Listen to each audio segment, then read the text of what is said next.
हाय। तो कैसे हैं आप लोग। मेरा नाम है मयंक कुलश्रेष्ठ और मैं कहानियाँ सुनाता हूँ। मेरी पिछली कहानी प्यार और हिचकिचाहट को आप लोगों ने खूब सराहा, खूब सारा प्यार दिया। उसी फेहरिस्त में एक नई कहानी के साथ मैं फिर आप लोगों के सामने हूँ, जिसका नाम है वो काला दाग।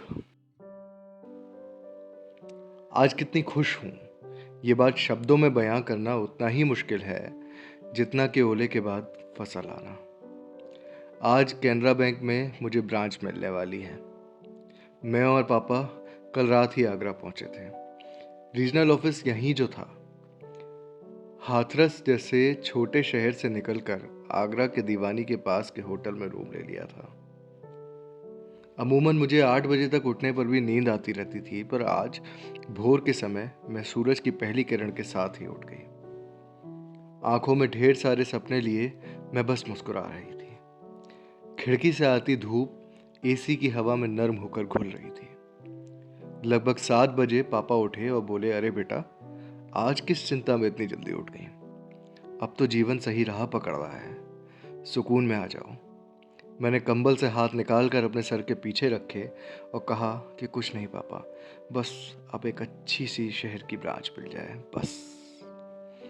आगरा पहुंचने पर रामबाग से लेकर दीवानी तक ही दर्जनों ब्रांच थी जो मैं और पापा देखते हुए आ रहे थे। मैंने बगल में रखे लैंडलाइन से 2 नंबर दबाया और चाय मंगाई।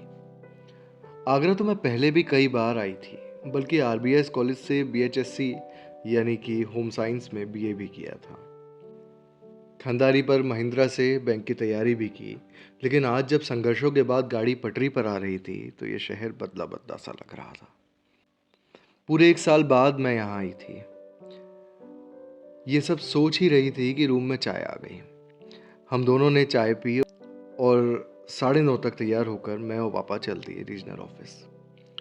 वहाँ मेरे जैसे 49 और पीओ बैठे थे। डॉक्यूमेंट वाली फाइल पापा से ली, उनके पैर छुए, अंदर हॉल में चली गई। वहाँ सभी को पर्सनल इन्फॉर्मेशन का एक फॉर्म दिया गया था। मैंने फॉर्म लिया और एक लड़की के बगल में कुर्सी पर बैठ गई। सामने से सर ने कहा कि अपनी जानकारी इसमें फिल करके सबमिट कर दीजिए, फिर अगले 3 घंटों में आपको आपकी ब्रांच अलॉट कर दी जाएगी। मैंने झट अपना फॉर्म खोला और भरना शुरू किया। मेरा नाम उन्नति द्विवेदी, उम्र 28, पता हाथरस, पहचान के लिए निशान। पहचान के लिए निशान, ये कैसा सवाल था। जिस दाग के चक्कर में जीवन भर मुझे तरस की नज़रों से देखा गया, जिसके चक्कर में मेरा बचपन, टीनेज सब खराब हो गया, उस दाग को आज मुझे एक पहचान के रूप में यहाँ भी दिखाना पड़ेगा। मेरा पेन वहीं रुक गया और आंखें उन शब्दों पर जम गई। पर दिमाग फिर से अतीत के उन काले लम्हों को खंगालने लगा जिन्हें आज सुबह तक न जाने में कितना पीछे छोड़ आई थी। मुझे पापा, चाचा जी, मम्मी, प्रिया, अनुज और वो काला दाग सब फिर से याद आने लगा। कैसे मैं आरबीएस कॉलेज में बीएचएससी के लिए गई और मुझे मेरी सबसे अच्छी फ्रेंड मिली, प्रिया।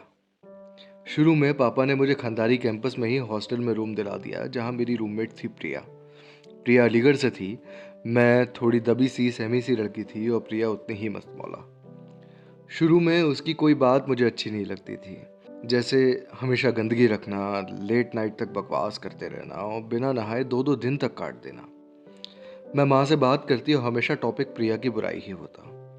धीरे धीरे दोनों एक दूसरे को समझने लगे और अब माँ से बुराई करना तो दूर, पर मेरा उनसे बात करना भी कम हो गया।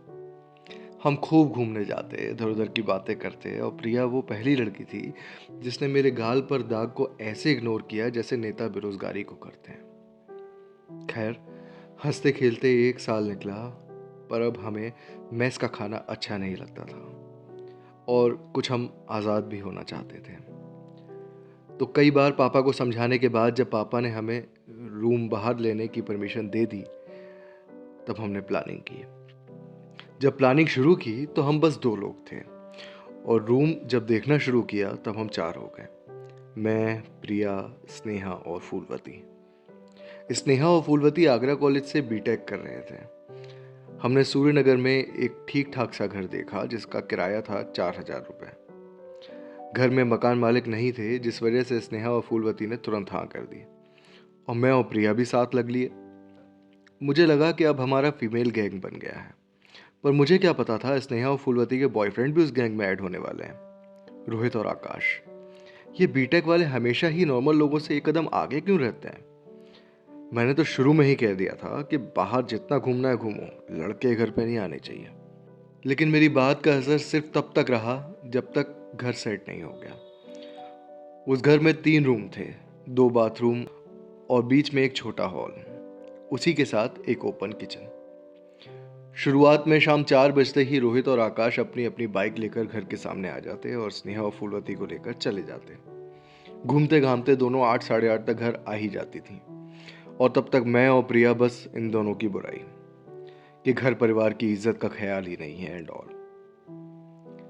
ऐसा होते 1 महीना ही बीता था कि घर में दादाजी की डेथ हो गई और मैं 20 दिन के लिए घर चली गई। जब वापस आई तब माहौल ही दूसरा था। अब बस मैं ही सिंगल बची थी। जो प्रिया मेरी हर बात में हाँ मिलाती थी, मुझे अब यकीन हो गया था कि वो बस झूठी तसल्ली दे रही थी। किसी भी आदत को बनने में 21 दिन का समय लगता है, यहाँ तो संगत का असर 1 दिन पहले ही हो गया। अब हम 6 से 7 हो गए। रोहित, आकाश के साथ साथ अब प्रतीक भी जुड़ गया था। और तो और अब ये तीनों कभी कभी रात में रुक जाया भी करते थे।